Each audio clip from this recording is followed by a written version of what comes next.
Go. More. Oh. What is it? Drop kick a powerlifter day? All right, I guess we need to talk about this myth that a tighter belt is a better belt. Feels tight though. Yeah.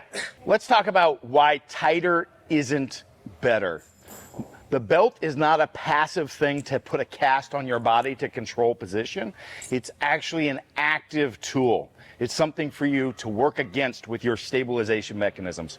So you're literally going to expand 360 degrees around into it, and that pressure pushing against internal creates the internal pressure to stabilize your torso. And if we crank it too tight, we can't actually descend the diaphragm and expand outwards. It makes our stabilization mechanism worse.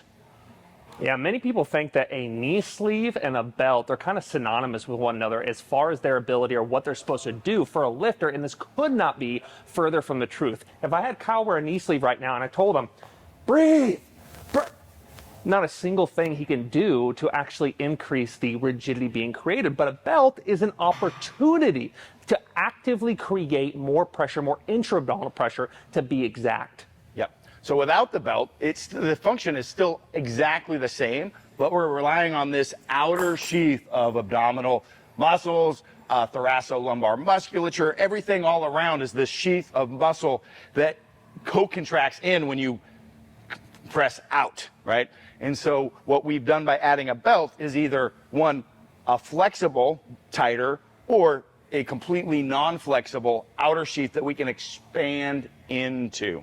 So we do have 3 different types of belts. We've got the really thick powerlifting belt, typically in a 10 or 13 millimeter thickness.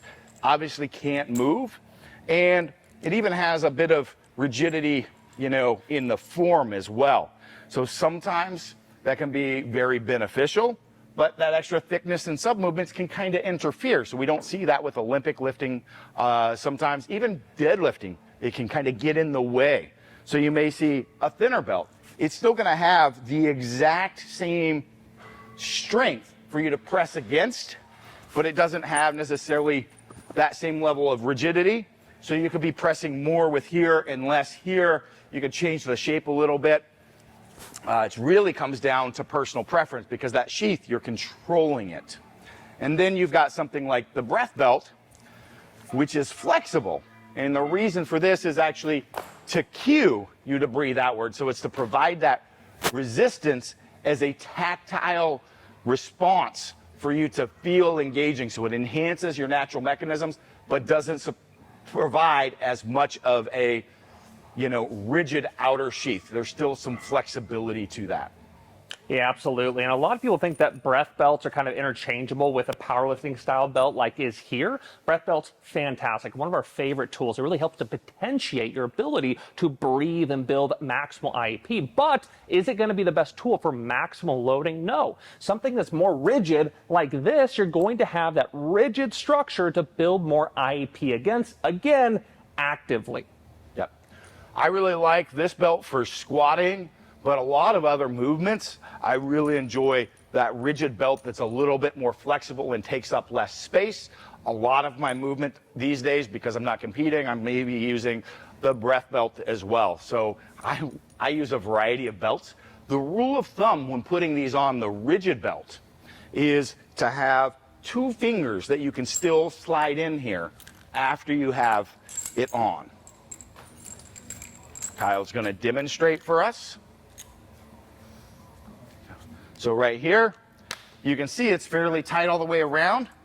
So it's snug, but he can still slide his hand in here, create some space. So we've got some room to expand into. All right. What we see when people crank that on too tight, oftentimes they're failing and actually hitting it. You'll see painful marks. You'll see actually bruised ribs, things of that nature. But they're actually trying to create a cast and they're losing the mechanisms. And when they lose it, you have a loss, a neurological loss, inhibition through the body because we're lacking stabilization.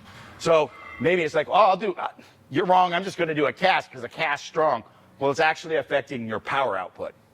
Yeah, we kind of want to maximize that. Absolutely. So keep in mind, if it is too tight, you're going to be forced to compensate, right? So if Kyle were to show here the typical result we see, it's very vertical breathing patterns that we see every single time someone cranks it down like this. We'll see all the air coming in way the heck up here. You'll see raising of the collarbones, the pecs, the shoulders, and if it gets bad enough, even the barbell is raising up as he takes air in. And though this typically happens because somebody doesn't have the best breathing pattern, sometimes they're forced into that compensatory strategy because this is so damn tight. Yep. Yeah, I hate to see that when the bar actually raises, and it's not that uncommon because people really misunderstand how the belt is used as a tool to effectively enhance your lifting.